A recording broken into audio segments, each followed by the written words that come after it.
తిరుపతి వెళ్తే కేవలం వెంకటేశ్వర స్వామిని మాత్రమే చూసి వస్తున్నారా? అయితే మీరు ఈ అద్భుతమైన ఆలయాన్ని మిస్ అవుతున్నట్టే. తిరుపతి రైల్వే స్టేషన్కి కొంత దూరంలో ఉన్న శ్రీ గోవిందరాజస్వామి ఆలయం గురించి ఈ విషయం మీకు తెలుసా? ఇక్కడ స్వామివారు శేషాసనంపై పడుకొని ఉంటారు. అంటే పురాణాల ప్రకారం శ్రీనివాసుడి వివాహం కోసం కుబేరుడి దగ్గర నుంచి తెచ్చిన బంగారాన్ని కొలిచి లెక్క పెట్టినది ఈ గోవిందరాజు స్వామివారే. అందుకే ఈయన దగ్గర ఇప్పటికీ ఆ కొలత పాత్ర కనిపిస్తూనే ఉంటుంది.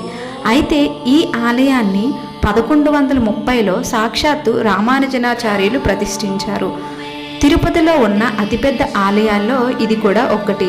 ఇక్కడ గాలిగోపురం పైన ఉన్న శిల్పకళ మిమ్మల్ని తప్పకుండా ఆశ్చర్యపరుస్తూనే ఉంటుంది.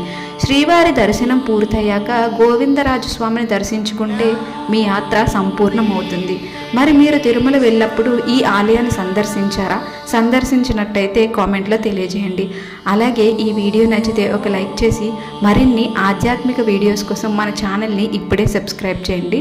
కామెంట్స్లో శ్రీ గోవిందరాజస్వామి అని టైప్ చేయండి. Thank you.